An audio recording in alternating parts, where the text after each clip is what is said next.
Yeah.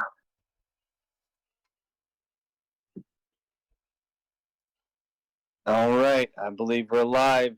Are you up, Manny?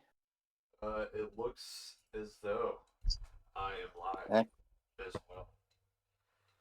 So we're doing it. We're live. This is it. we are live. Yeah. Well, I want to introduce a special guest that I have on my side. Yeah. And I know Manny, unfortunately, can't see her right now unless he's watching the stream. You want to pop up here so everybody can see you?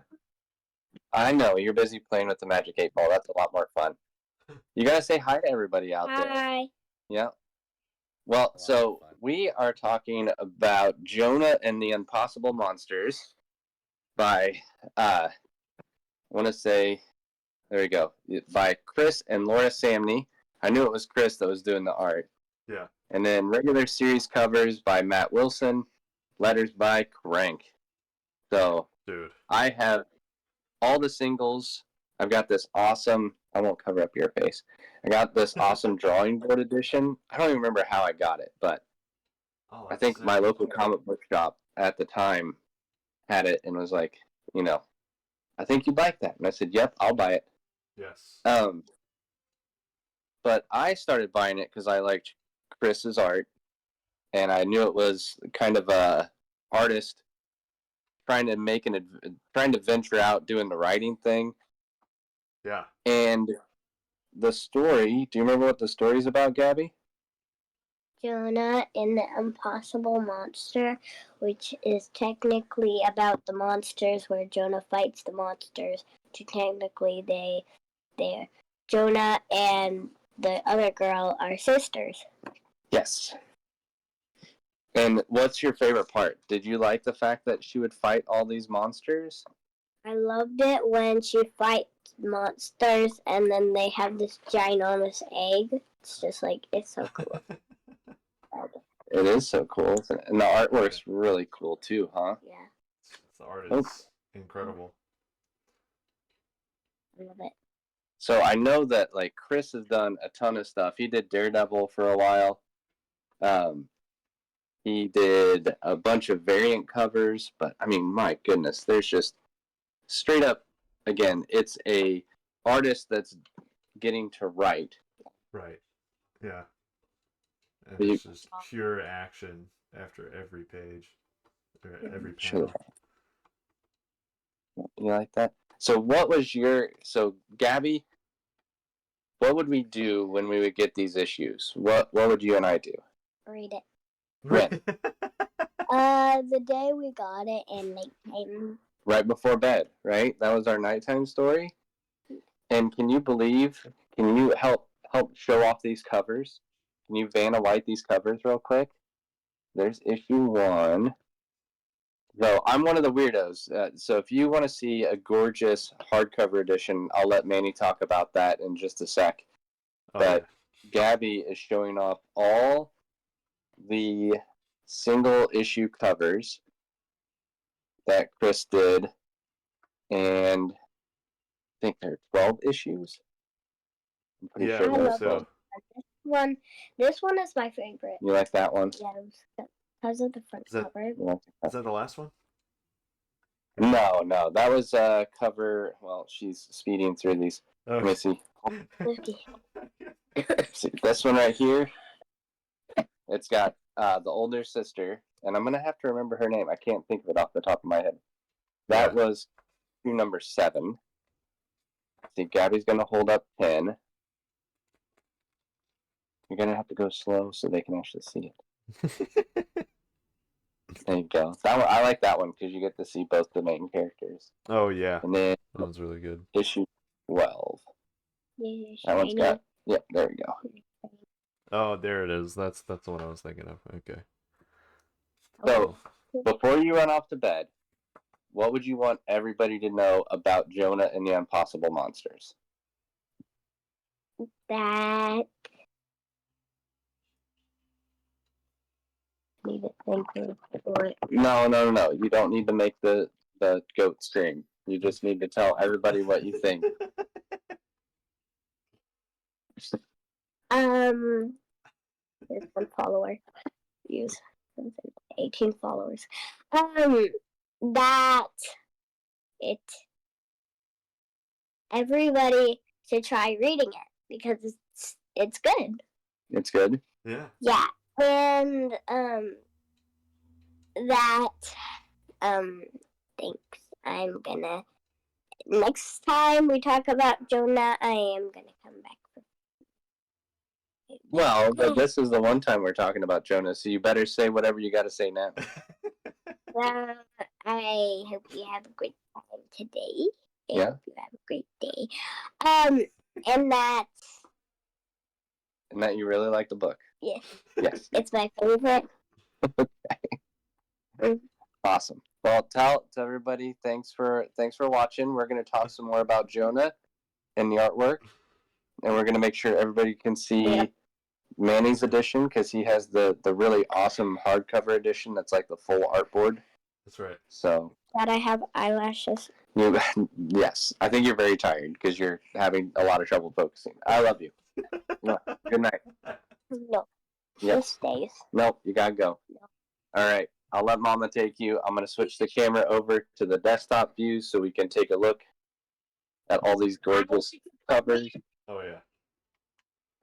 Let's take a game. All right, while I'm switching over, I will let.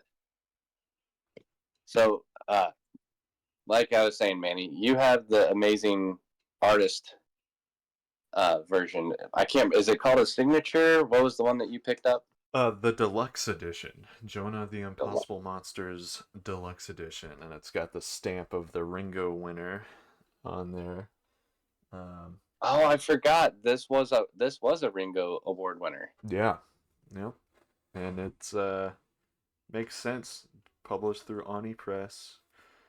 Everyone involved with it right here, and dude, really the lettering for me. I was just checking it out earlier, and I love it. It's like so impactful. It's part of every panel. Especially when like the monsters are diving in or making loud noises, it becomes the story, like that's the main focus, and I really enjoy that. Super chunky lines too. It feels very like animated, feels like an animated studio or animation studio. Kind of reminds me of the Etherington brothers, you know. Oh yeah, I can see that. Yeah, with like a lot of the backgrounds and stuff. So if you're an artist out there that's into this kind of style, check out the Etherington brothers. They're doing a Kickstarter on their how to think when you draw books again. Super valuable information. They also have a blog with all that stuff for free. But if you're a nerd like me and want the print book, which I'll probably back that as well and just spend more money this month. But yeah, because there's another thing that we'll be asking you to back if you would like. Right. But we'll deal with that later. Yeah. But dude, Chris Samney doing the lettering, doing the art. Well, so Crank. yeah, the main hand lettering is by Chris, but like all the additional lettering is by Crank. Like Crank's additional lettering is amazing. Dude, yeah. It's fantastic. I don't know. You've got this in full color. Yeah. I do have like the original. It's issue 1 that I have the artboard version of. Just the black and white inks on on every page is gorgeous. But I love it's very early on in issue 1. You get like the tiny Jonah who you find out is somehow this super powered child, like jumping up, just leaping into the mouth of this monster. Yeah.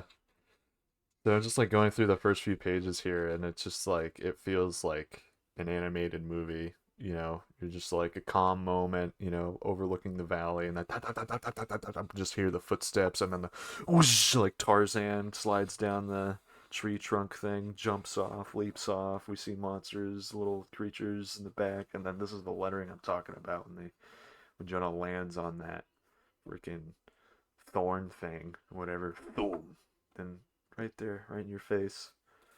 So good. And then another boom, and that's the whole panel, and that's amazing. It's like such good design. Such good design. Yeah, Just really taking advantage of that negative space to make that lettering pop, you know? Um, definitely. so good. And dude, can you just from if I would have handed you this book and asked you to read it, would you have thought like, oh, this is a writer artist team, or does this feel like what it is? I feel Does like this feel like an artist wrote it? I definitely like going through it. It was just like this is an artist, you know. There's no like crazy exposition explaining the world or anything. We're just jumping into the action, just like a Mad Max movie.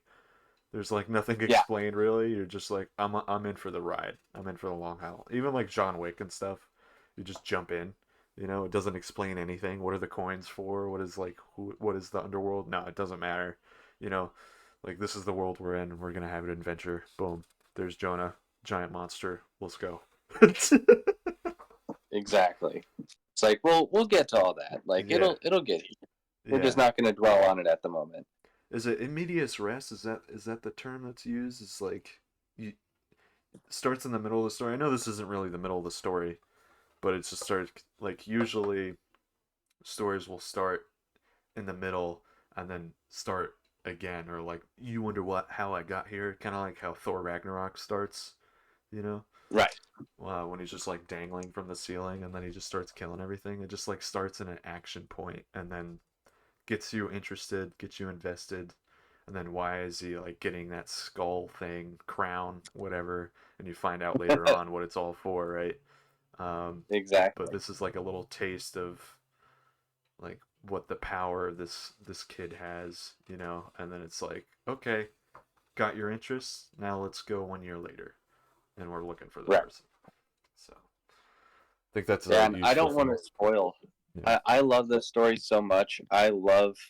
Uh, so I will let you do any spoilers that you feel are appropriate. But again, uh, if you're viewing this when we first started and got to hear, or listening when we first started and got to hear my youngest, this definitely has a place in my heart. So I encourage everybody to go out and pick up.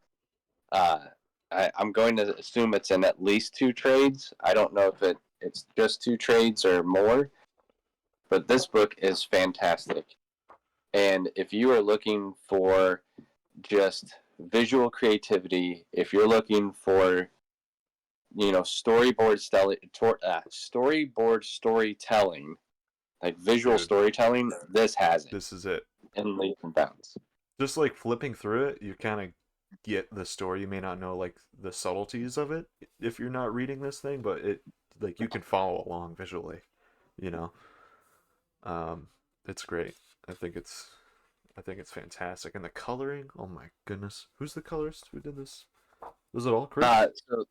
This was Matt Wilson, Matt Matthew Wilson. Wilson. Okay, Matthew Wilson. Yep. Dude, the freaking colors, man. When it's changing scenes and the mood changes from the very beginning, where it's bright and vibrant, and then we switch to 1 year later. That's a bit muted tones and stuff. Like you get a sense of that we're in a different place in time. We're in a different event or sequence, and just like the color variation going on, but it all like fits together. Um, really great use of storytelling through color, storytelling through visual design, storytelling just throughout the whole thing. I could gush over this for sure. When you handed me this in the comic shop, I was like, all right, there's no questions. This is mine now. Yeah. Well, I just did a quick review, just looking at my issue 1 copy. Right. I think there are 34 words, just 34 words in the introductory part of the story, Dude. all the way up to like that black with the stars. Yeah. 34 words. That's all You've you need. already told, yeah, you've already told and set the scene on what is this story going to be. It's going to be about 2 little kids and these giant freaking monsters that are just amazing, and something crazy is going to happen. Because I Right. love that cutaway where you see Jonah leaping up towards that monster's mouth, and Yeah. then it cuts to I'm gonna find her. I'm gonna find her name. I'm gonna find her name. Yeah, I can't remember Why? her name either. This is so bad. I just read this. I swear I did.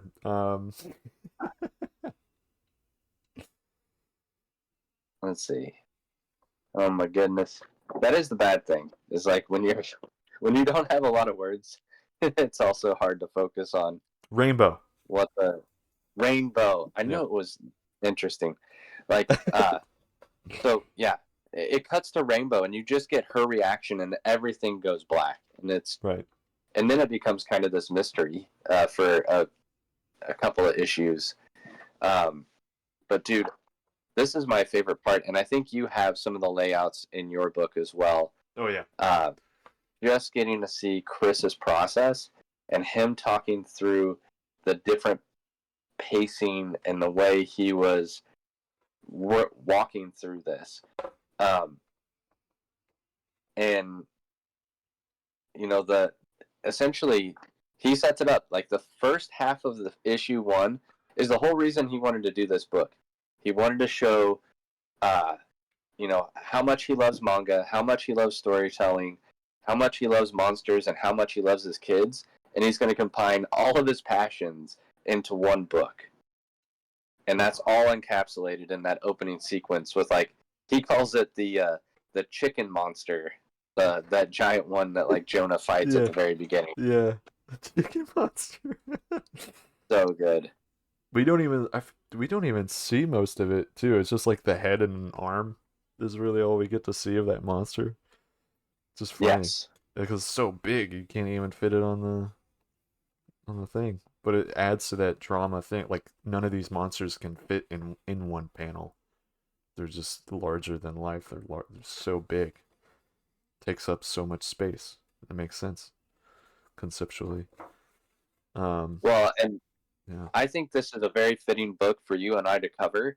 And Oh yeah. since Kev's not able to join us this week, I mean, we are covering a Artist only.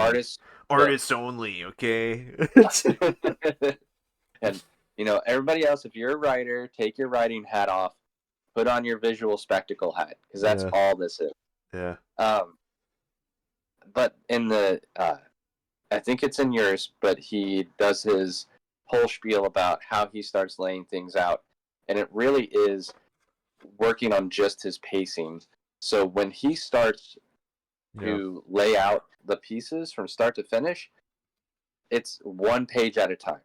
Yeah. So he's just essentially, I'm gonna make sure that this feels right, that it flows right, that I'm not gonna jump to like page 10 and then move around, because then your pacing could definitely be off. Right. Like, I'm just gonna lay everything out.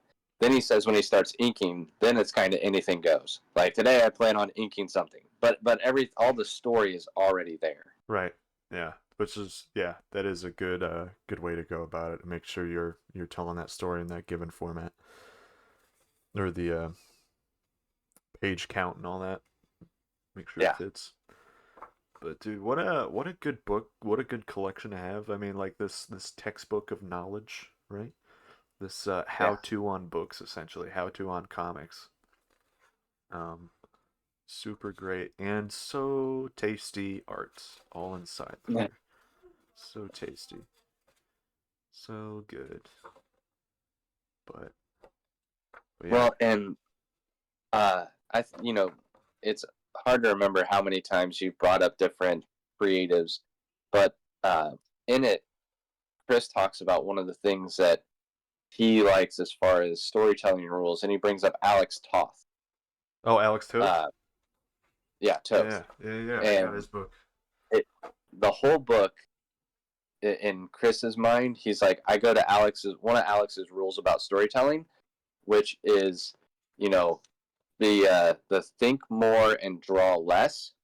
So let's think about what we're doing. Let's let the visuals kind of tell it. You don't have to pack every single panel with a ton of detail, which I think is really funny, because when you look at some of these panels, they are just absolutely gorgeous. Right. Dude, makes total sense.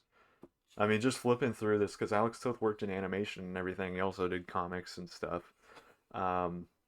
but like flipping through his one of these Genius animated books, cartoon art of Alex Toth. There's just a whole bunch of character designs, turnarounds, some storyboarding, and all that. And you can definitely see like notes that Chris is taking from this dude. I mean, a lot of artists have, but like just really simplifying, not noodling so much on the art, just really putting down what needs to be put down. Um, yeah, a lot of artists go to Alex Toth for sure. For sure. Did a lot of animated stuff. Anyway, we'll switch back to Jonna. Yeah. But yeah, super good. Well, and I'm flipping around to a few things because there's a few key issues that I just, when I think about Jonah, I kind of jump to them, mostly because I'm thinking action, character development. So I've jumped to issue 4 and what I have. Okay. So from where you're at in issue 1, was there anything that kind of caught you going through the first half of this? Um, going through the first chapter, first issue, The first couple of issues, because first couple I'm issues. jumping to, I guess it would be chapter 4 where you're Really, at. the spreads of the monsters fighting and stuff, and just the action sequences, and this page I'm looking at right now, with all the lettering just like being super loud and in your face, um, and you don't even see the monsters fighting, you just see all the lettering and Rainbow just reacting to the sounds, which I thought was great. Just really, like, as soon as I saw that, I was like, oh, this is awesome. This is so cool because he's saving up that energy for some other epic fighting going on and other epic moments, and they happen for sure. Oh yeah. But like just the use of backgrounds, like the backgrounds they're not like mediocre backgrounds or whatever. Like they're super interesting. Giant logs, giant rocks. Really uses that to his advantage, to tell, like, to show this composition, to make it as strong as it can be for visual storytelling and framing the character. I mean, see Rainbow bending down, looking at this little piece right here, and then we see the jumping, almost framing her. Then you get this tree that kind of like points her eye down a little bit, like kind of breaks up that jumping sequence a little bit, and it's happening behind in the woods in that background. And then I don't know, it's a lot of visual things happening. It's just a lot to pay attention to, a lot to take note on, and the chunky lines with these characters, with the art in general, just his style. I really, I love it, dude. I love it. So I could go over on every page and be like, this stood out to me too. This stood out to me too. I mean, it is just amazing visually, and what I like is you've got Rainbow, who is taking on the older sister role, and Yeah. feels very responsible for Jonah, just her safety and well-being. Their father is missing. They're looking for their dad. The mother has passed, so they kind of have some of that trauma Yeah. that they address in this. But really, yeah, to what your point is, visually it's just gorgeous, and I love. Um, I went ahead and cracked open issue 3. You get these giant monster battles, and then at the beginning of issue 3 or chapter 3 for you, you get these 2 monsters that are fighting, and you find out that they are like actually insect size. Yeah. So he gets to, add his own little thing of comedy to it as Yeah. well. Yep. But man, you get like Jonah bouncing around in issue 3 through this fantastic 2-page spread while Rainbow kind of chases after her. Yeah. And it's the whole thing. We're gonna go find Dad, but I got to take care of my little sister. Even though, Right. really, I mean, little sister is the one that can fight these monsters. Yeah, she's been good for a year, just like hanging out and just Yeah, basically. exactly. Like, yeah, no big deal. I got this. Yeah.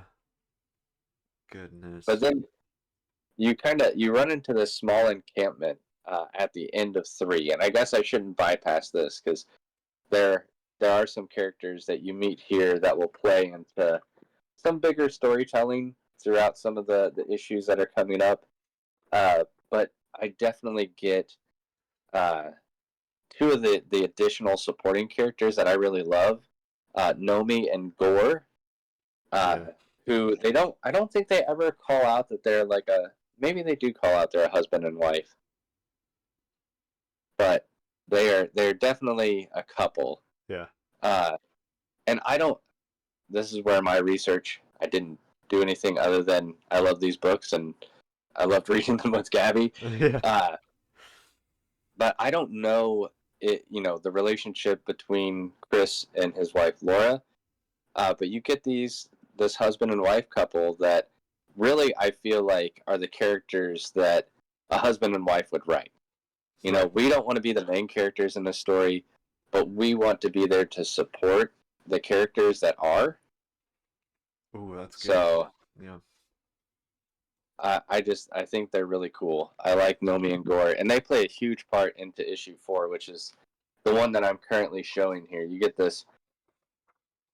They find themselves in caves surrounded by these people that are kind of all hunkered down because of these monsters that are out there, and monsters somehow find their way in. The cave starts to collapse, so they have to get out. Well, you find out that Nomi and Gore are capable fighters. Like Gore has this heavy hammer that he carries, and Nomi's just freaking cool, dude. Her move, fantastic. What she does. Oh my god, it's so good. The propeller arm. Yeah. Oh, dude, it is so good, and it requires, like a true couple, it requires teamwork. Right. So she puts on that helicopter blade, and then like hollers at Gore to say like I could use a little what is it? Give me a hand prop. Yeah. And he just smacks that blade, and she starts to take off. I love the scene of her being lifted up by the propeller, and then she takes off and starts to attack. Dude, it is an artist making comic book. Yeah. Thinking about this, knowing how it's going to be paced out. And this leads up. This is why issue 4 is one of my favorites. You get that teamwork. You get that visual collaboration between these characters. So it tells a little bit of a side story about them without having to go, like you were saying, into now Nomi and Gore are actually from a city called blah blah blah, and they do this. Like, you don't need any of that. But yeah, you got it to where Gore ends up getting pinned down by this gigantic monster, and the whole time, like, Jonna has just been sitting there with her bowl in her lap, just eating, and just the simplicity. You see the scale, so Chris does an amazing job of setting the scale with this monster, and it's just a simple 3-panel walkover.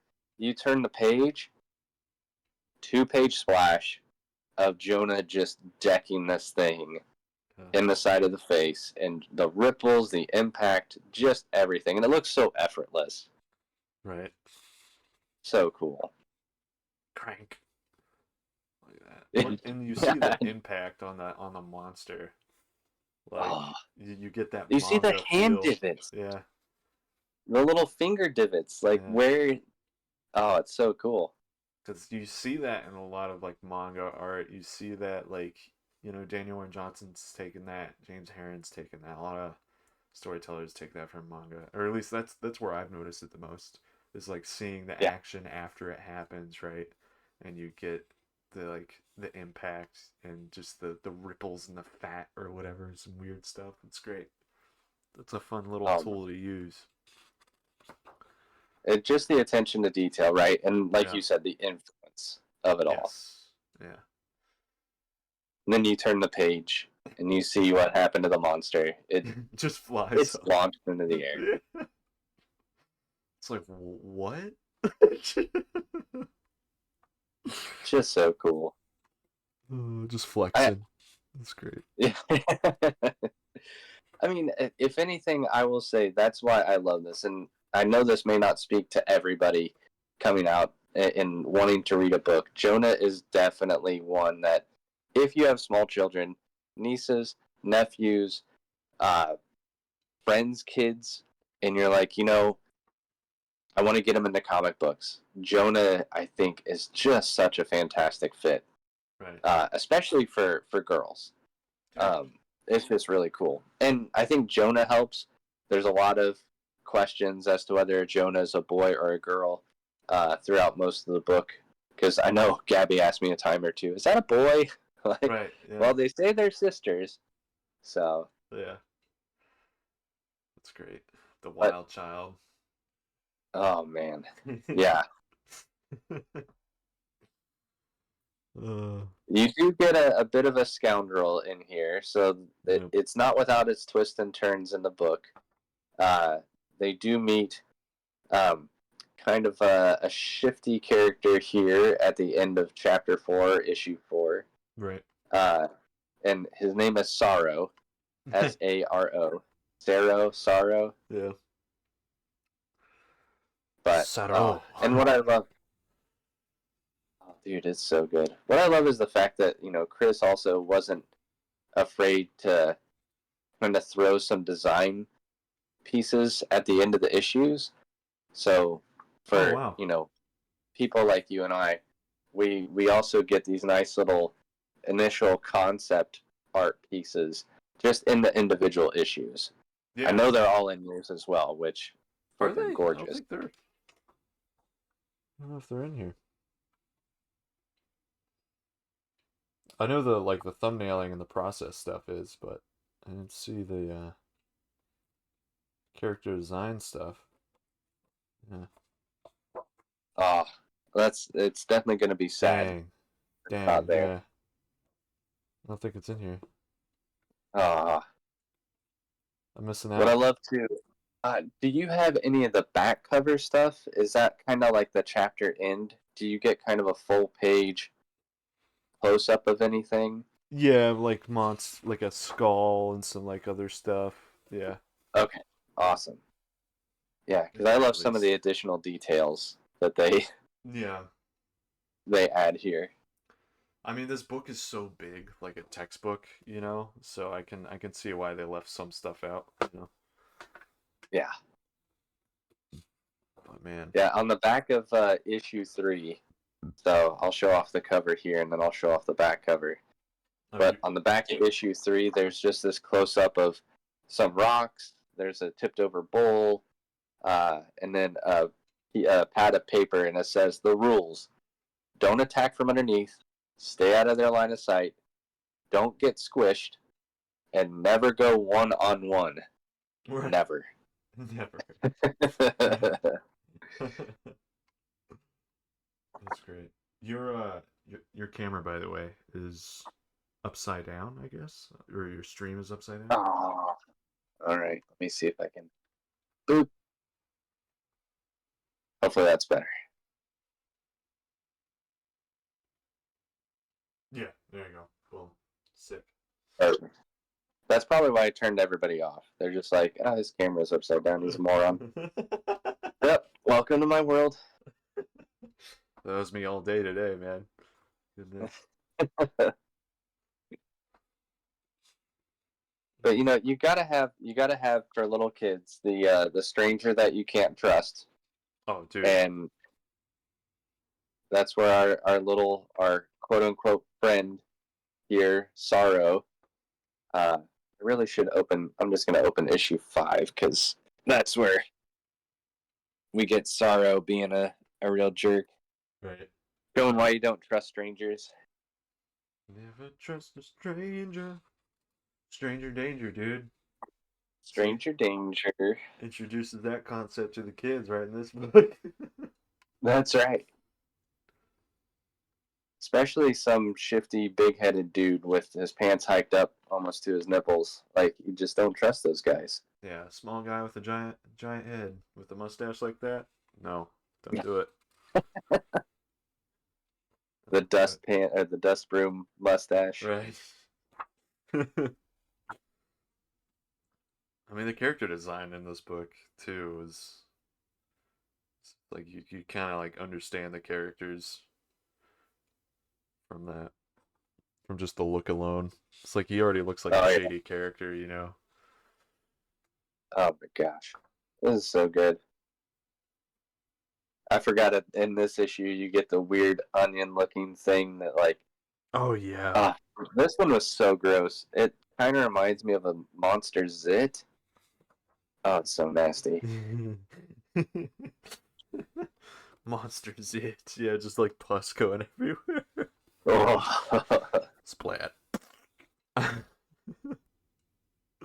Huh? Ah, Yeah, it's but so gross. this goes to your call out in the beginning. Just that onomatopoeia, the sound effects, all Yeah. the lettering that goes into it.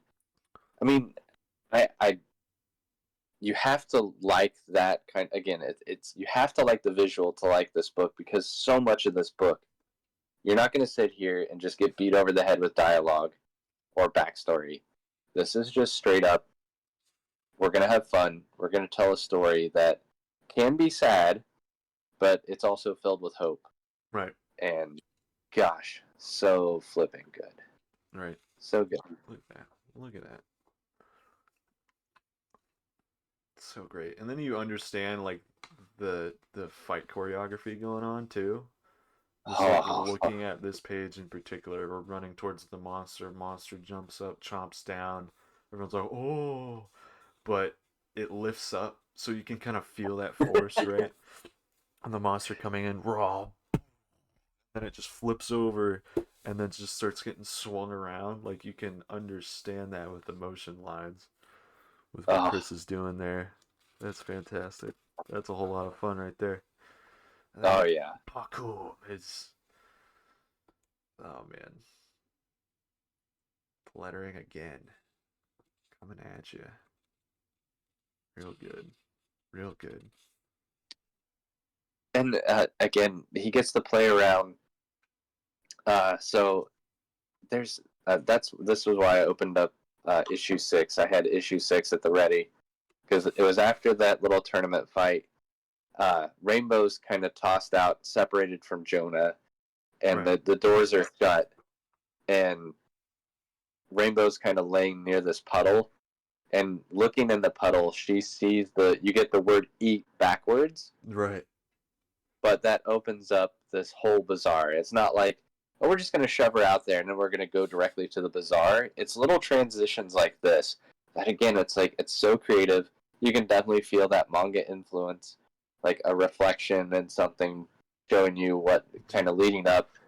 Dude, the And then, food alone, just being oh, anime, like anime loves that food.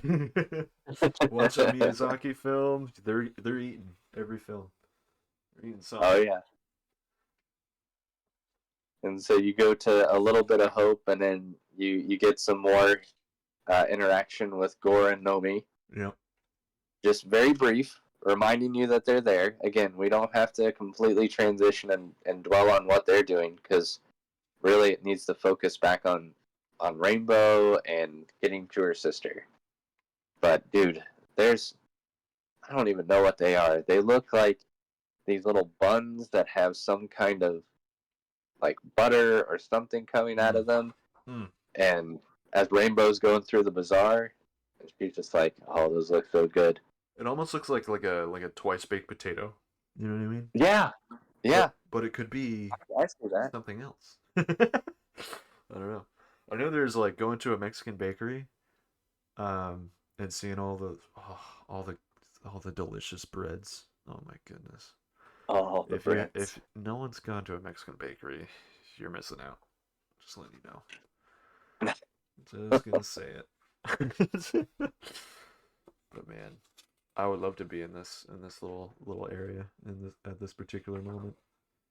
I'm so hungry. Great. Oh my god. uh, We find out a little bit more. We see the scoundrel guy yeah. talking talking to some other lady. Right. Uh, so 2. We get a little bit more development there before Rainbow's chased off by the guy that's operating the stand that she stole the twice baked potato from. That's what I'm gonna call it. No. I like it. So, gosh, I just absolutely love this. I love that panel break with her being in like the attic or above them as they're walking. Yes. And I think that is such a brilliant way to frame it. And just one whole image, but you get 2 panels out of it. So good. Yeah. Goodness. And the lighting, dude. Get out of my face. All the clutter, like everything feels lived in. You know, there's no shortcuts going on with this whole story. Like, you know, he took the time to really create every environment and just like how things are just put together. Like with that bridge, it's just like wood planks and then like parts of a fence and other stuff. Really put in character to the environments themselves. This is how people live. They just scavenge, put things together, and now we're a civilization. Exactly. Just like pirates. Yeah, it does feel like, I mean, they don't call out a post-apocalyptic world or anything like that. This is kind of its own world. Yeah. But you can tell it's a world inhabited by these giant monsters, so most people are underground. Right. Makes sense. It's like a Metro. I mean, have you played the Metro games? Pretty similar. No. Yeah. Are they? Yeah. Everyone lives in the Metro and stuff. It's because like nukes go off, and then there's like mutated rats and other monsters and ghouls on the surface. It's interesting, but similar kind of idea. Different, very dark, but you know. Yeah. But yeah. Well, and there's little tidbits too. Like you see this lady who seems like she's kind of a BA. She's got the red hair band. Yeah. And she's always being barked at by The little man. Yeah, by the little man, Napoleon, Sato. we can call him that. Oh, there you go. Yeah. And what you find out is like they're actually husband and wife, which is I can't believe weird. I married that man. Just little tidbits like that. Oh, dude. This next chapter, just the way it opens. So it's been this whole fighting arena, and to see Rainbow walking through these cages with these giant monsters, and it's like, how in the world are they actually keeping these things here? Right. And these kind of, you know, they're not all that fancy cages. No. But they hold giant ass monsters somehow. I don't know. Yeah, exactly. Somehow. All those eyes. So one thing, that's great. Now, as an adult, I sit here and go, how does, Rainbow open the wrong cage here? But it at least offers something fun afterwards. But, she's going to unlock Jonah's cage and unlock this giant worm's cage. Right. I'm like, I don't know how you mess up the two, but whatever. Now I'm just along for the ride. I mean, I'm now, 7 issues in? I'm like, forget it. I'm here. I'm here for it. Right. Let's do it. I feel like, being a kid, you're not really paying attention a whole lot, right? And given how big these monsters are, I could see the kid thinking that this is like a wall and maybe she's in the corner or something. I don't know. But also at the same time, you could have just been like, hey, Jonah, are you in here? Yeah, where are before you? I unlock it? But I do agree with you. It really does play off of that, teenager vibe where they're kind of paying attention. But we do get an awesome escape where, once again, panels. Just the panel layout. Yeah. Oh my god. That's like one thing that really stands out to me, like with other artists or like artists doing their own thing, is like the panel layouts. They're just like, all right, this works for me. I'm gonna experiment with this, and then you get stuff like that. They get to play, right? Yeah, exactly. Just going for it. What a cool Uh, little sequence too. We start really small, and then the next one we get a little bigger. The next one we get a little bigger, and then she's jumping into the distance a little bit. Like you can see that motion line going from this middle panel to the next one, and then boom, and jumping. It's like the viewer is in this panel right here in the middle one, and we're just watching her yeah. jump up and then jump away from us. Very cool. Although there are things that I can sit here and nitpick all day. This is somebody else's masterpiece, which I'm gonna do nothing but praise. But I love you have all those intense breakout panels leading you up to where Jonah and Rainbow are finally jumping out of this place that's collapsing, Right. and then the panel is just a very disgruntled looking Jonah, just kind of hop just Yep. right here at the surface. And I was just waiting for her to do like the Super Saiyan leap Right. out of this thing, and Yeah. yeah, you just get this little hop, which I think it's funny. And again, this may just be Chris's like sense of humor. We're gonna have this amazing emotional like we're getting out of here, and then it cuts to the surface, and you just see hop. Yeah, and then just boom. Definitely boom. uh, that's great. She like barely Um, talks. I love that. Little caveman, little cave woman, basically. yep. And just what I really appreciate in this book is everything that I've gushed over before, but also the color holds that we have for the backgrounds, for the clouds, for the environment. Everything in the foreground still has like the black line, and then you look a little closer, like all those clouds and stuff. That's all line art. That's like a majority of it is line art with some textures added to it later, but Yeah. that's all line art on the page, and then they just color hold it and turn it into something else to make everything else pop out a little bit more, like pop your eye out, make you focus on the main bit, the characters, um, and especially in this panel over here, it's freaking gorgeous. I love it. No, Mike Spicer does it too on a lot of his stuff. A lot of colors do that, but just something to take note of. Yeah. I definitely.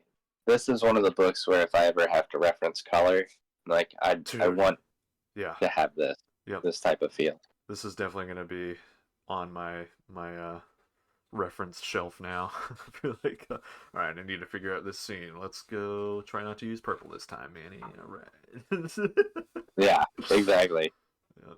But dude, so what? This is 7. Okay, so issue 7, we finally had all the escape from everything. We had a little bit of a crisis.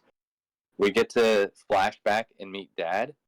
And what Yeah. I love about the Dad meeting is everything you saw in the very beginning of issue 1. You didn't realize that it happened with their father, Right. right? Their dad was there the entire time. It was just focusing on the girls. But I love in this flashback, you get this really fun setting with Dad catching fish for dinner. Jonah gets distracted by a little tiger squirrel. I don't know. This thing Yeah. was so Yeah. cool. No Again, tiger I I, scroll. I want to know if it was Matt Wilson that said, "Hey, let's color it like Hobbes from Calvin and Hobbes," Oh, or if it was that's just actually a simply good catch too. Yeah, that could be referencing it maybe, because it's definitely, definitely kind of feels like that with the environments and stuff, like yeah. getting watercolor and all that. Yeah, I could see that. But this is where you find out why Rainbow has been staying so close to Jonah. I mean, part of it is the big sister mentality. The other part, you find out that her dad is the one that says, "Go keep an eye on her. Family sticks together, Rainbow." And that is what will carry us, in my opinion. That's the message that will carry you through the rest of this book. Yeah, Rainbow's never going to leave Jonah's side because she knows family has to stick together. that's great. But all that stuff that you see, all the beginning panels of the book, leads up to the end of issue 7, where that giant red chicken-faced monster is there again, and you finally get to see the impact. Like, you finally get to see Jonna haul off on this thing. And real quick, I want to talk about another Thume with all that landscape in the middle of it. oh What my a panel gosh, that is. Oh, it's gorgeous. There we go. There comes the punch. Love that eyeball. Just like, duh. It's just surprise. Well, and if you look at calling back to the Thume that you said there, you get the Jonna running off. Rainbow gets the Thume, and you see the birds scatter. So it's Right. like, again, visually telling the story of what's going on. Like, this, there's something big because scaring birds. Another Thume with the dad in the foreground, and the water. The water's not rippling. The water is flipping rolling. Right. And again, him being able to show that. Yeah. And it's just that I love that Thume that you called out. It's Thume, and you get all the chaos of what's going on in the background, in the landscape. Gosh, so good.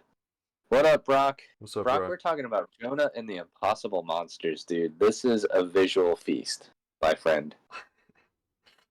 And then the eyes crying in that hit.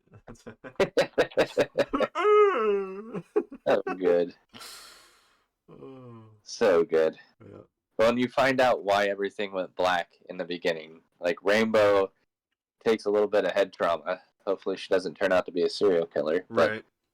But, no, this is fake. Nothing happened, actually. No. That's right. It's all a dream. Well, and you've called out the coloring. The flash, or the aftermath. Yeah. Like, it was this beautiful full color world, and now one punch from Jonna, like, just crumbles. Pure Everything devastation. is now like sad, you know. Yeah. It's like, what's happening? Confused, you know. Take out all that saturation, all that hope, and gray it, you know. That's good. That's really good. Goodness. And then we're back. And again, dude, this last panel at the end of chapter 7, issue 7. Yeah. I cannot tell you how much this reminds me of some of the work that Chris has done in Firepower. Oh yeah. Because we were talking about that. Firepower is absolutely gorgeous as well. So if you are looking for a more adult version, that's going to be kung fu inspired, go read Firepower. Yes. Go read Firepower. So good. Got it. Is it all fully released? Is everything out, or? I think they're wrapping it up. Like, the final issue, I can't remember what the final issues. I think they did. I think they wrapped it up pretty recently. I'll have to look at my back issues again. Okay. The end of the series, or at least getting close to the end of the series, was when I was heads down on a lot of the Time Police and the anthology stuff. Got you. Yep. I get you. I'm gonna time skip again. So from issue 8, or chapter 8, I think they, you feature some more of Jonna and Rainbow. They start to follow a lot of these thorny path things. Like, you see a lot more thorns. You also jump between Nomi and Gore, because I know there's a lot going on with Nomi and Gore at the beginning of issue 9. So, what's in 8 that kind of catches your eye? Oh, it's at the dream sequence. Oh yeah. Yeah, when Jonah gets big and chasing after Rainbow, and Rainbow's like, "What are you doing, no?" And then kills everything. Yeah, and then she wakes up. It's a really amazing destruction going on. Like, there's a lot going on there, and it feels, or it looks, great. I mean, it looks like that's how it would crumble. You know what I mean? So it makes sense. So I just can't get over how like if it was me drawing this thing, I'd be noodling all over these things, dude. I'd be like, oh, this isn't enough lines.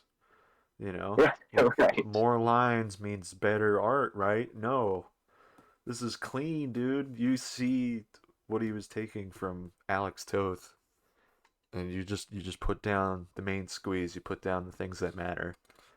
Like you don't need to be like, Todd McFarlane and all the other image guys just like noodling on every single little piece of whatever. You could just put in those giant chunks of debris, and there you go. You don't need to put all the cross hatching on it too. Right. Oh, I did. I had to open up 8 here because I forgot this is where something Yeah, that's pretty right. big. Yeah. This is big spoiler stuff. Right. So, like you were saying, Rainbow has that flashback, and then you find out these red vines, they have little flower pods on them, and they start to open them up, and they find baby versions of these giant monsters that they've been fighting. That's so crazy. And And then, then the very last one, dude. Yep. wacky. Things are about to get wacky. And the So color, good. dude. The lighting is fantastic. Look at that. It's Oh, just dude, like the one color, basically. You know?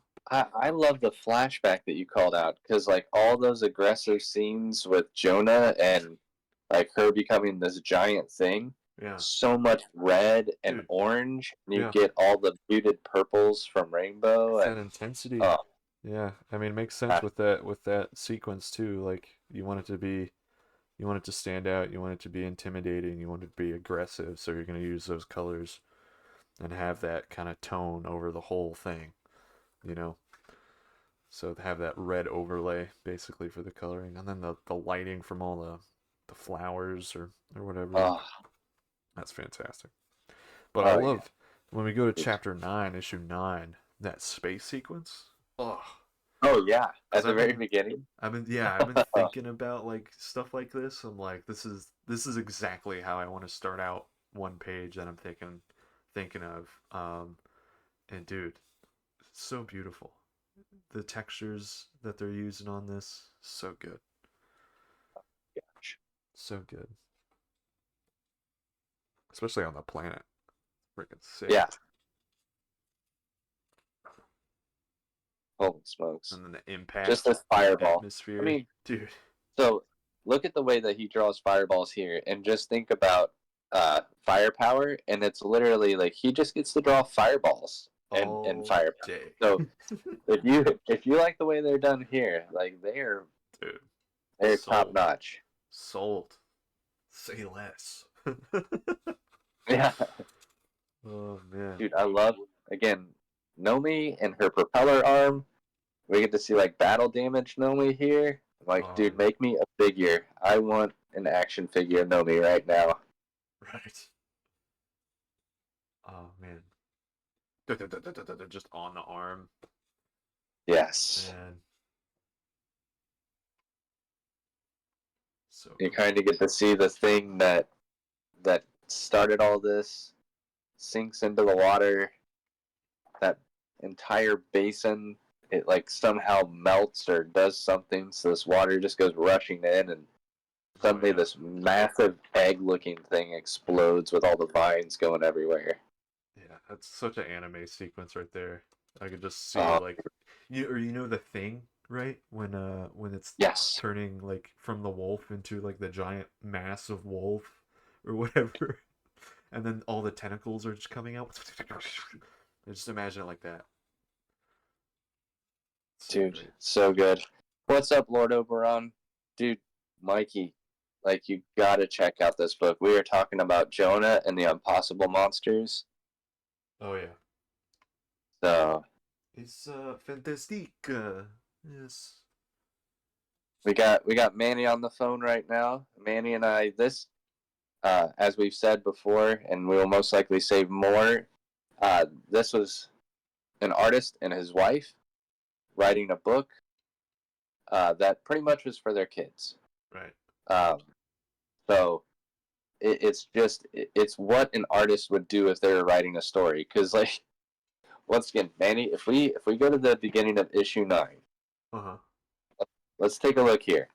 The word on page 1 is then, Right. and then we get 1, 2, 3, 4, 5.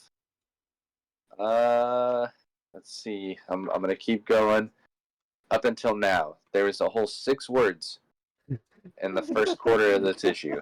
Yeah. It is all visual storytelling. And so all these characters that you have found throughout the book, it's like, oh, this is their first interaction. This is what life was like before all these monsters started popping up. Yeah. And then, huge spoiler for Mikey that just jumped on here. We find out that not only these monsters are being produced by this vine, but you also have what appears to be a little Jonna. Little baby Jonna. That's crazy. But once again, I love showing the relationship between these two. Rainbow and Jonna have been sisters this entire time. Jonna doesn't know what to think. She's thinking, now I'm one of these things. And you just get Rainbow reassuring her, you're my sister. Like, that's what you are. Right.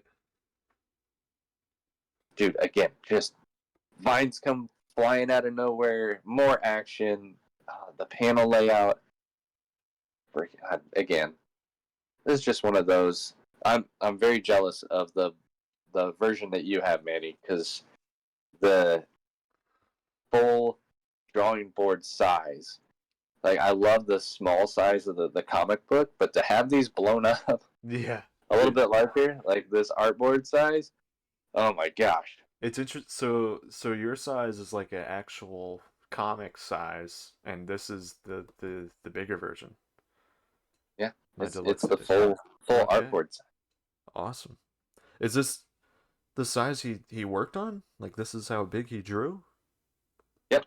Oh wow. Yeah. Okay. So he only worked, I think, on like 12 by 14 Dude. or something like that, 11 by 14. No freaking way. They're not massive. Yeah. Yeah.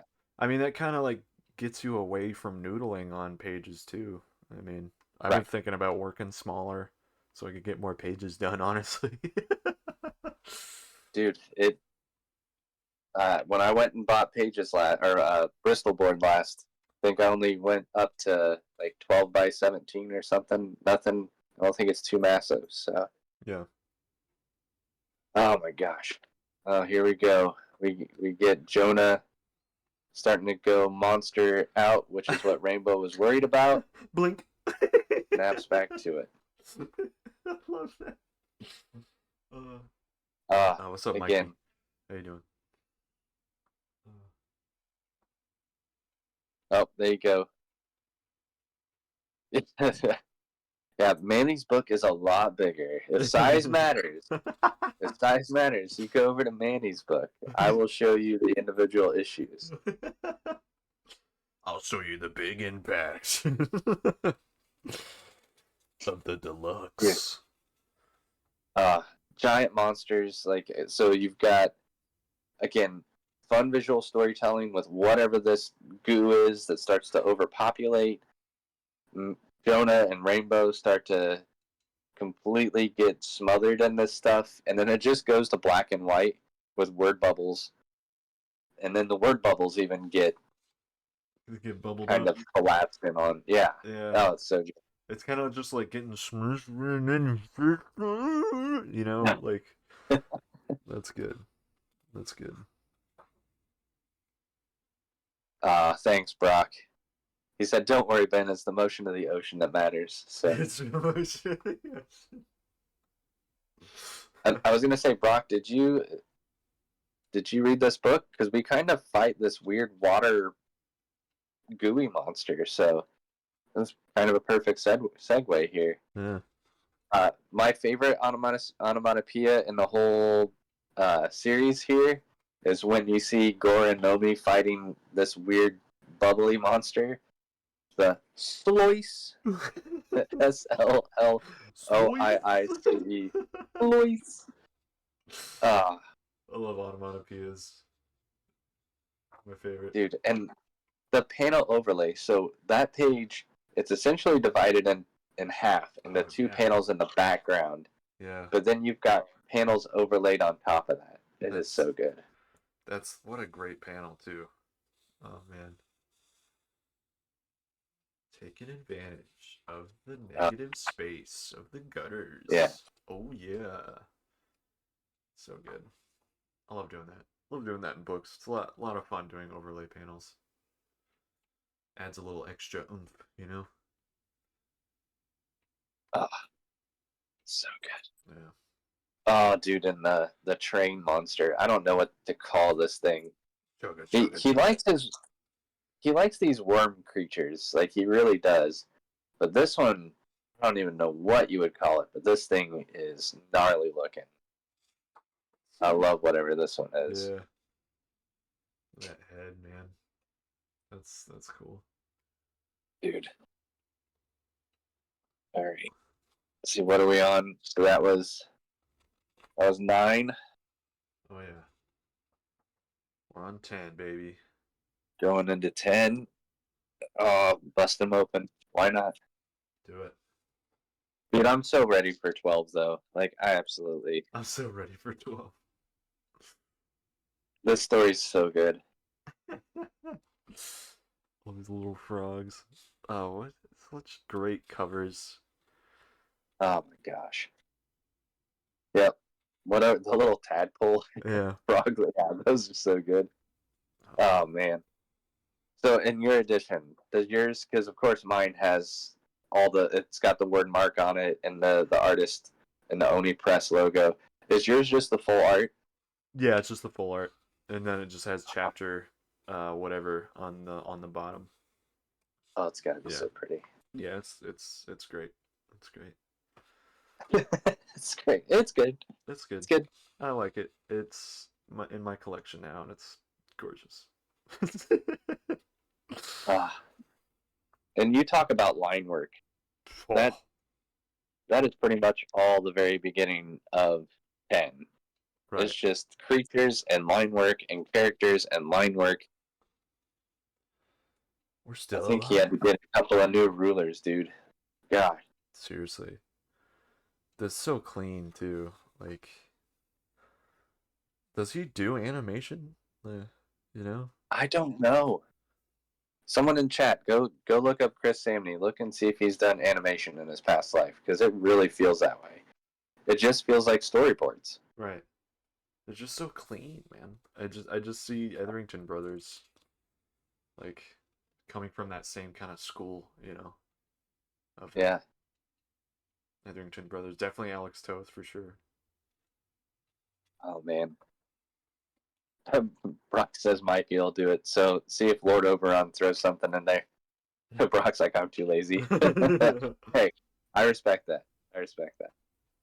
Dude, them writing on the back of this thing, again, you get some lighthearted stuff. I love when Jonna is acting like a dog with her, leaning over the side of this thing, and Rainbow being the responsible older sister. Holding on. Just kind of have their fire. Yeah. It's so good. And then, hey, we're doing giant fighting monster books, so why not just randomly have something explode out of the ground in a 2-page splash, getting to show giant monsters fighting. Right. But you get to see some amazing panel layouts showing off the action while showing off the main characters. Right. Dude. Man, I love the little circle panels. I'm always too afraid to put them in my books, but I always love that insert. Yeah. Yeah. Always appreciate that. You get to do the extreme close up. Right. Just their two faces smashed in there. then we get to see more of the red vines. Like these red vines have kind of popped up all over, and Jonah has not been very verbose, but Right. just egg. Okay, look, egg. Is this egg kind of referencing Berserk, you think? That I don't know. I mean, he's a manga fan. Uh, so it could very well just be It might be a nod. him. Yeah. Yeah. Right here on this splash page, because we got like the circle um clouds kind of circling around the egg at the very top. Because in the Oh, Berserk, it's like the behilts and like the fists coming out of the ground, like the hand of yes. God thing. Um, so I feel like that might Yep. be nodding to it a little bit. Oh, But again, any artist that loves manga is gonna know Berserk, and yeah, if you can kind of take it and make it your own, I mean, go with what works, right? Why right. am I? He's already done so much reinvention with things. So yeah, Just just take pay notes. homage. Yeah, it's like yeah, that needs to be. We need to talk about that one. Yeah, I'll reference that too. Yeah. I mean, Jack Kirby did was it like the David statues and like a whole bunch of art history stuff, um, on like covers and things. So always good to tastefully do nods to things that came before. And this fight is intense, man. They're so small. Just Yeah, watching these monsters go at it and then seeing this break. That's crazy.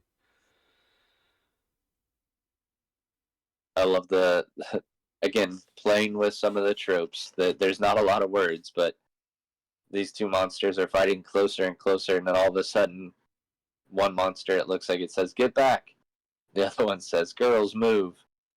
Then it does that. Huh? Huh? What? You find out Gore and Nomi to the rescue. And I just again feel like that is Chris and Laura. I mean, husband and wife writing something that you would want your kids to have. You're not going to write yourselves in here specifically, but you will have kind of these adults that are protecting the kids, Yeah. and here they are.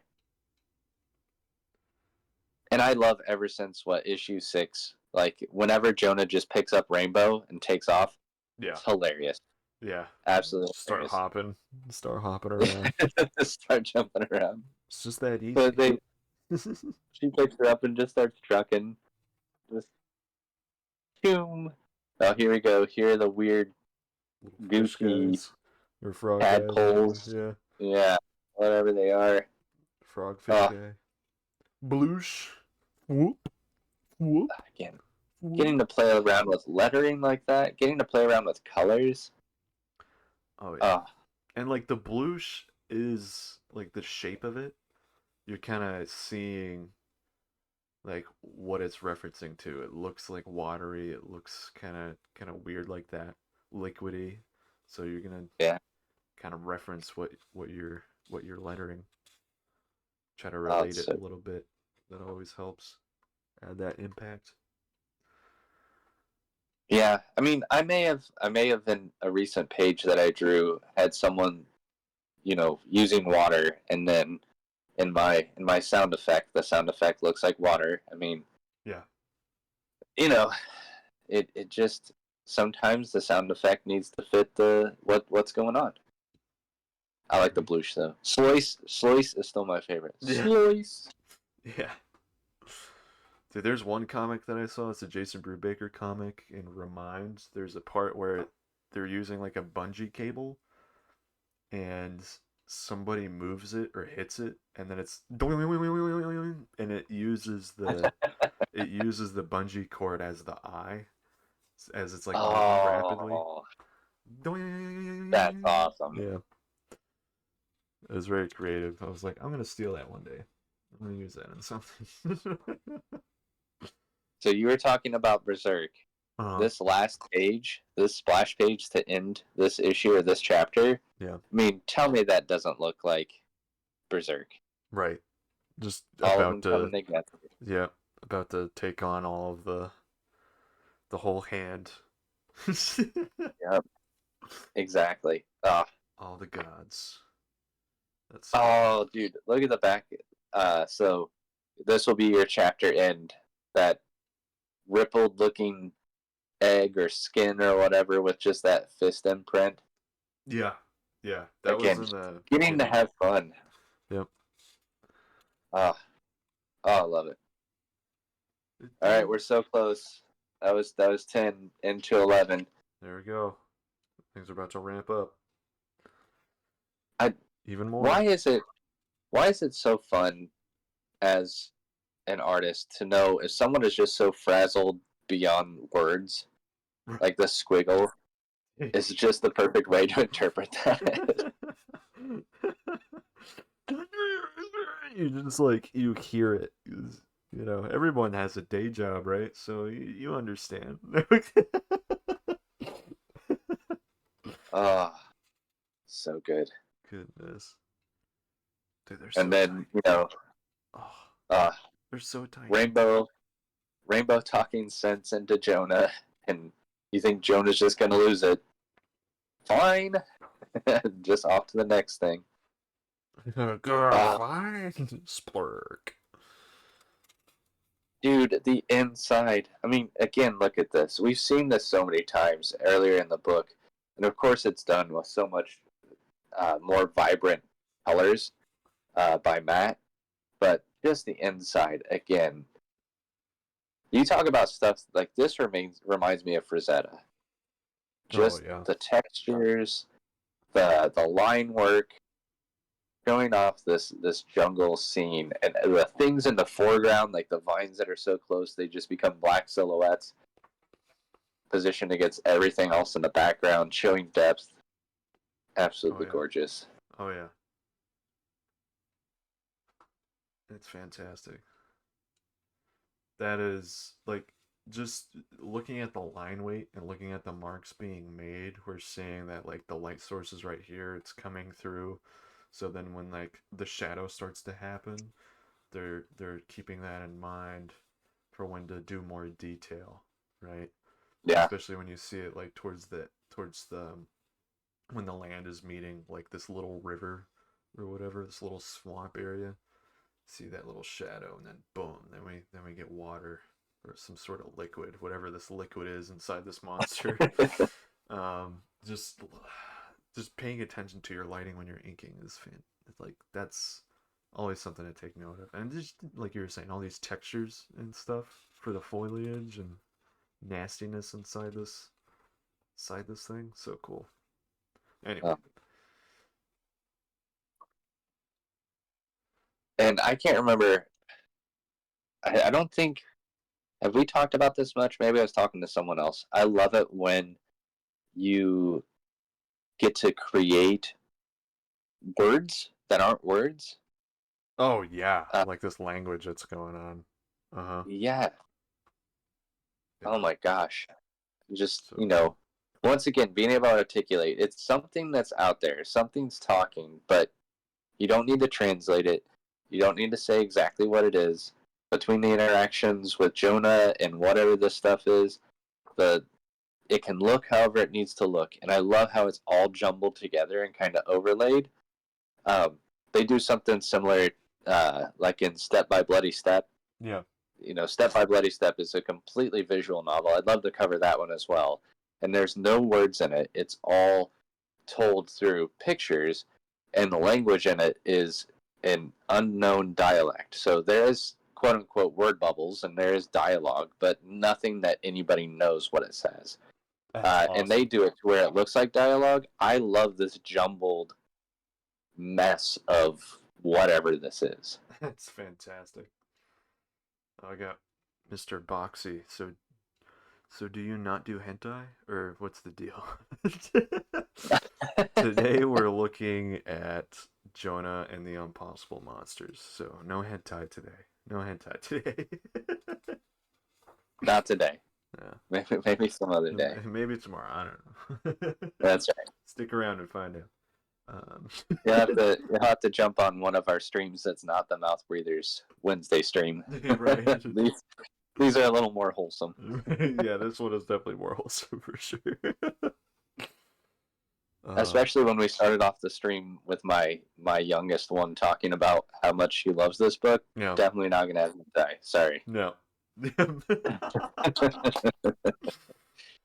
Yeah. That's funny. Again, just getting to have fun. Yeah. And when things start to drawing get evil, he starts using a different way to render the face. It makes it very scratchy. Makes it very weird. Which is pretty cool. I like that. I mean, going back, you brought up Berserk. This is your fault. I think about Berserk when I think of somebody that's demon possessed. Oh, There's so much more texture and so much more line work on their face. And again, I think you hit it on the head. He has to be a Berserk fan with so many references and pieces that he's pulled to do his storytelling. Yeah. I mean, even like right here with everyone being sort of possessed, like trapped. Oh. It's like when those demons come up in Berserk and they're all like feast, hunger, sacrifice, you know, all that kind of stuff. That's how I imagine all of this stuff, but just demon language, I guess. So good. Yeah. Oh, and the color shifts. Yep. That's you awesome. get to hear the backstory of this weird meteor egg that landed, and here's when we get some explanation of this kind of stuff. Yes. Yeah, he's waited this entire series, and like issue 11, you want to know what's going on? Here we go. We'll tell you. I love my planet. This is like Star Trek stuff. Yeah.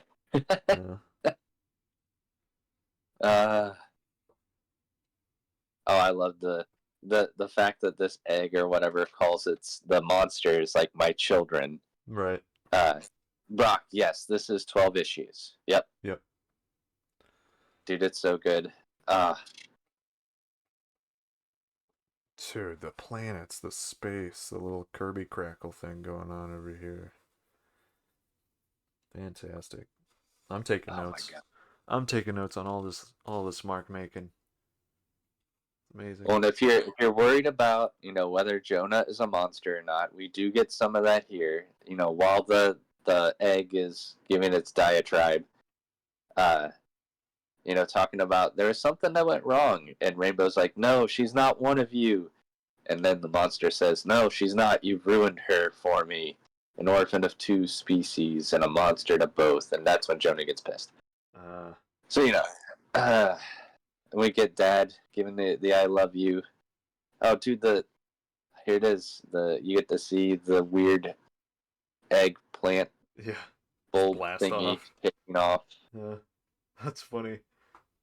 Just like farting, and then just explodes and kills a planet. Yeah, I hate it when plants do that. Yep, I hate it when they fart and destroy an entire world. Oh, sorry, that's humans. Never mind. There's the beans. It's always the beans. The beans, Mason. I can smell them. That's how that line goes. Anyway. Jonna showing that she's not bad. She's trying to save everybody. Dude, the chaos and the layout of the 2 pages here, where Jonah's catching the people that are falling out of the plant as it lets go. Yeah. Just kind of tossing them up to safety. Yeah. That's incredible. You think you can save everyone? Okay, get him, Jonna. Jonah's got to save one last one. They think I love it. Dad! No, one dad. So, one last thing, but dude, Jonna is not happy going into the last issue. Gosh, I love issue 12. So good. Yeah. Time to rage. Dude, Brock, them beans, am I right? Heck yeah, dude. For sure. Ooh. I guess I may have 2 complaints, so I apologize here. Because I don't remember seeing a whole lot of this last monster for it to, like, stick with how cool it is. I wish we saw more of this thing. It's kind of got Starro meets, I don't know, Dark Side vibes. Right. Just on a massive scale, but you never get to see it. And, yeah. It's epic. Uh, Epic scale, dude. Snap. Oh, here comes that tooth. yep. And when you thought, once again, we haven't seen Nomi and Gore for a while, when you thought Nomi and Gore were no longer in the book, they got to show up for the last issue, remind everybody that they're awesome. Because here we go, the 2-page spread. This is about as much as you get of this thing. It looks awesome. Oh, yeah. It looks so freaking cool. It's almost like Neon Genesis Evangelion. Oh, there you go. Another great pull from manga and anime. Oh, dude. Yeah, totally. Because they got like the spinal cord things, right, on those mechs? Yep. Kind of thing. They're also like organic, and those are like the coolest mechs I've ever seen. So, like, why not? And that elongated chin, which Evangelion just always loved those really narrow, pointy chins. Yeah. Dude, and when they open their mouth, when they're like doing that warrior scream, oh, so cool. So cool. Look at that.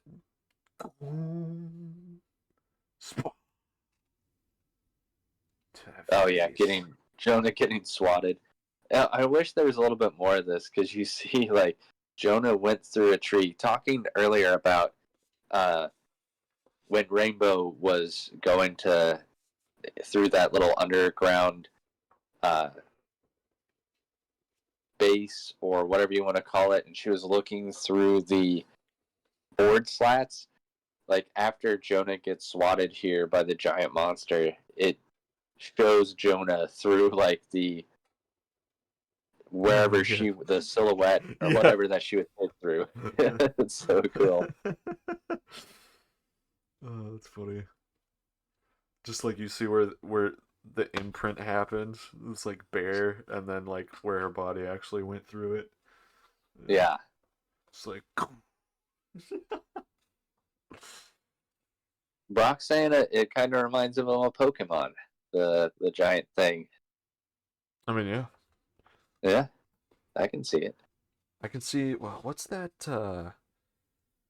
What's that Marvel hero guy with that star helmet? He's like in space. Star-Lord? Is it? No, not Star-Lord. No. Nova? Nova. Yes. Kind of. I can feel him, the helmet. Kind of reminds me of Nova with that helmet a little bit. Yeah. Or am I crazy? No, I don't think you're crazy. I can see that. It's like an evil, super evil version. Evil Nova. Evil Nova. Dude. Here we go. More teamwork. So again, Gore and Nomi. I swear, that's mom and dad right there. And Chris and Laura helping out. Just the flashbacks in the sequence too. There's no words, but she's like thinking about the past, like those good times. You know, those little bits. Yeah. And then so epic. Throm. Great storytelling. No words, dude. No words in this this 2-pager right here. Oh gosh. Do you need them? No. Do you? You don't. Don't at all. But see, it's so short-lived. We get very little of that epic bad guy, but you know, it's the stories about Jonna and Rainbow and finding Dad. That's what it's all been about. Dude, the collapse here. Can I tell you? I wonder. So going back to influences, I wonder how much uh, he's influenced by Nausicaa and the Valley of the Wind. Oh, dude. Dude, and the All the Castle in the underground Sky, stuff. that one's probably my favorite. I love Castle in the Sky. Love Oh my Castle. god. And Mark Hamill being the bad guy. It's amazing. Yep. Oh yeah. Everything's collapsing around him. Again, do we have to have massive dialogue? No, we don't. But No. there's enough to get us through. Just showing how epic everything is. All the craziness going on. Trying to find Jonah. Yep. The egg goes crumbling. Crumble. Look at that lettering at the top. Goodness. Dude, and the cutout. I love the cutout of Rainbow and Dad holding each other as everything starts to settle down. Right. But there's just this look of worry, especially on Rainbow's face. Yeah. I love that cut, though. It's like, yeah, you could do 3 panels just showing all this devastation and everything, but like, let these characters, they're the ones we're focused on. Let them stand out. Right. Give them that extra emphasis, that oomph. Yeah, it's just popping out from that panel. That's a good one. That's a good call. Well, and showing, again, thinking like an artist. We can dwell and sit with all these people that had this stuff happen, or we can show you just how far this stuff reaches, because this water from this egg like floods out and continues to expand all the way to where even showing the most minute droplets from this thing that happened that's fallen on these leaves like miles and miles away. Yeah. Oh gosh. Epic. On an epic scale. To say the least. So, and these monsters, are they turning to stone? Did they turn to stone out here? yep. Is that what's happening? Yep. It's giant statues. And then we go 1 year later, so we're completely fast forward. All we see was Rainbow and Dad hanging out together. We get to see people we've met throughout most of the book, except for Sabo, because Sabo's a jerk. Yeah. That guy sucks. That guy's the worst. And we see Rainbow and Dad. Dad's got his fishing pole and bucket, like we saw in that flashback earlier. Oh, we see the little And tiger cat too. yes, oh Yeah. dude, the tiger cat or tiger raccoon. tiger I squirrel thing. love that. Yeah. Oh, squirrel. Yes, the tiger squirrel. I love that. It's so cute. I want one. What? Make a stuffed animal, Chris. I'll buy it. Yeah, a little plushie.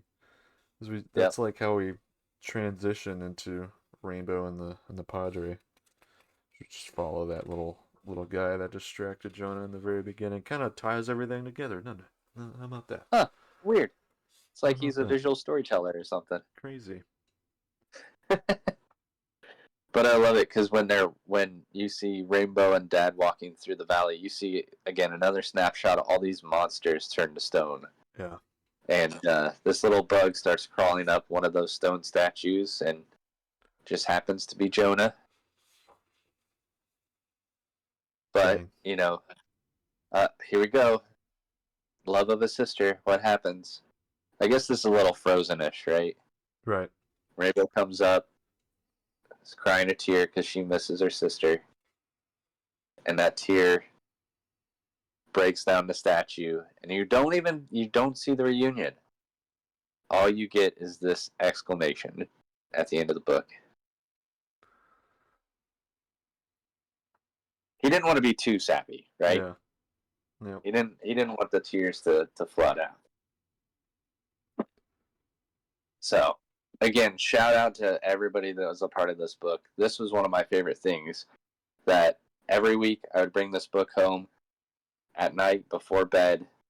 I would sit down with Gabby and we would read through the new issue, through all 12 issues. So it was an awesome 12 months to be able to sit there. So Chris Samney, Laura Samney, Uh, written by both, art by Chris, colors by Matthew Lewis, letters by Crank. Dude, this book is just gorgeous. And the back cover for this kind of encapsulates all these little snapshots from all 12 issues. Oh my gosh, so good. That's amazing. Well, I mean, for me, I get a kind of a reunion on Ooh, you do. yeah, we get Jonah just jumping around a city, Rainbow looking out the window. That's it's pretty awesome. Little pops down here with on a boat because he's like a successful fisherman, I guess. And then we got the bug. Look at that. Look at that. It's all good. It's all good, and we get a little callback to the first monster in the background. Yeah, this deluxe edition, highly recommend. Highly recommend. I'm surprised you didn't just take it that day. You're like, here you I go. really should have. I really should. But as you can see, I've got all the singles. I've Right. got my drawing board edition of issue 1. So I mean, you got the goods too. You got the goods. I got the goods. Yeah. I wanted to share the love. I think again, you and I being artists, this is a visual storyteller telling something that it's all his passions. And like you pointed out, I have a feeling there are tons of influences that he just got to showcase. Oh yeah. And just love drawing what he's drawing about something that he's passionate about. So it's fantastic. Again, you have family that they have little kids, and they're like, what do we read to our kids? I can't have any swearing. I can't have any curse words, but I want it to be fun. I want it to be colorful. I want it to have some suspense, some heart. Like Jonna and the Unpossible Monsters is perfect. Yeah. So good. Yeah, I'm definitely gonna get this for my niece. So it's a damn good one, and she's getting into drawing. So maybe this will be a little crash course for her, especially at the end with these explanations. Because that would be pretty sick. Dude, again, just being able to look at the process in here, which you've got some process, I think, in yours, you said, or yeah, yes or no. Yeah. We got like the layouts to pencils to inks kind of thing. Yeah. I mean, the tool talk as well is just like I'm looking at all those tools. I'm like, I have all of that. I win. Exactly. Except they know how to use it just way better. I agree. They did a lot better than me. Yeah. There's my Pentel brush pen. Yeah. Although whatever the silver one is, I'm gonna have to find out. What is that one? The Kuretake. Yeah. I'm gonna have to get the go-to brush pen for all the thick stuff. Oh yeah. For sure. But dude, that is Jonna and the Unpossible Monsters. Yeah. I love this book. Absolutely love it. And we got some other covers in the back of this deluxe edition. Got Mike, is it Mayhack? Who did a cover? Could be saying that name wrong. Paulina Ganucci? I don't know. I'm horrible at reading, so we'll just go with it. It's horrible. Yeah. That name. Jen Partel. I don't even know how to say that. I don't even know. I don't want to offend that person by saying their name. That's so wrong. Look at this. Discover sick. Tonchi Zonjik. I don't know. I went to public school. I don't know what's going on. Look at that. Look at this. Look at this. Look at this art. It's so good. Chris Schweizer. That art's sick. All those bugs. That's good. Xander Cannon. Jay Stevens. That Very animation looking. Sean Dove. Ethan Young. That one's sick. See, this is what I would do if I was doing that book. It would be a lot more noodling on rocks and everything. That would be I need more lines. Yeah. Except they do it very good. I'd probably mess it up. Pascal Campion? Oh wow. I know their work. They're amazing. Dang. Declan Now I Shelby. gotta check. So, as we were talking about, if this is too childish for you, if this is too kiddish, totally get it. Definitely understand. Uh, oh, dude, there are more issues. How have I not? I'm gonna have to go catch up. Um, so if you're looking for something more adult, there is a book that he and Robert Kirkman uh, worked on called Firepower. I don't know if it's still being printed. I have to go check that out. But I will throw. There's issue 1. I made sure I got the one with like the gold foil lettering and Firepower because why not?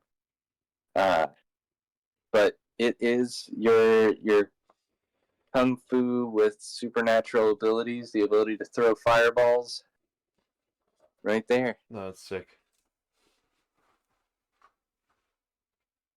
Yeah, it looks cool. Definitely like a different kind of drawing style too.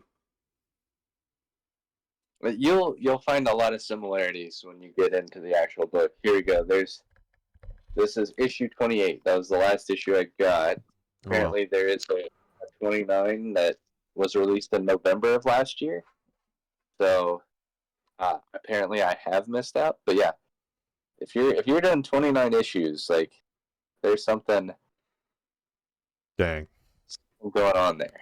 So Firepower. and it looks like Matt Wilson did all the color for this. So if you love the colors of Jonna, Matt's gonna be here too. Russ Wooten, I assume he's doing all the lettering. Of So course. Why not? Yeah. why not? But this book is fantastic as well. So Yeah, I'm gonna check it out. Throw some covers out here real quick. You definitely have the family. You've got some punches thrown. Got a dude on a chain. So we even got some cool samurai armor guys. Let's see, old dude with a cane. Oh my gosh. I love this stuff. This is. That's great. Let me pull a really good one. There's a really good one over here somewhere. Dude, I love this one.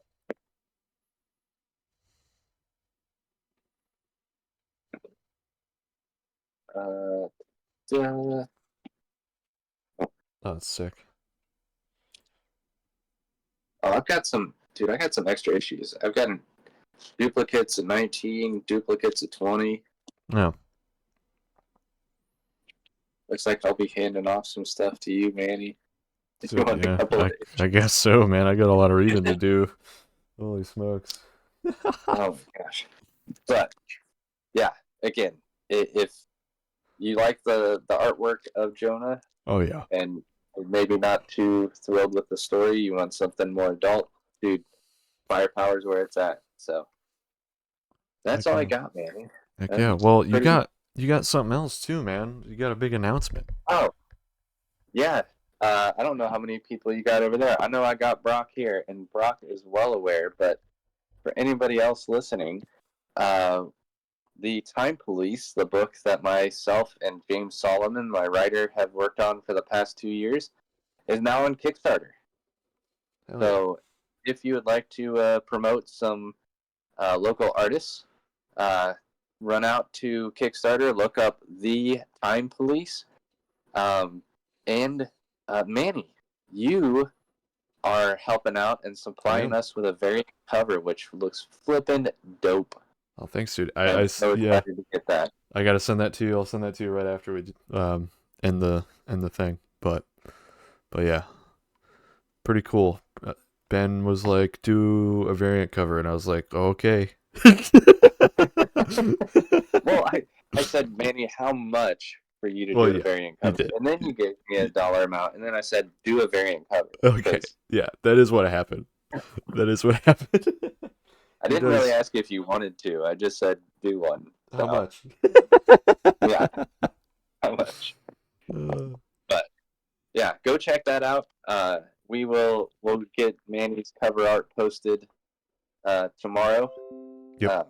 Unless I can do it tonight. I'm not an expert at Kickstarter, but I'll give it a shot to make sure we get it updated as soon as possible. So, if you're looking just for more stuff from myself, you can look up my Instagram handle at den_hill_art, or go to at @the_time police on Instagram. Follow both of those accounts. Manny, where can they find you?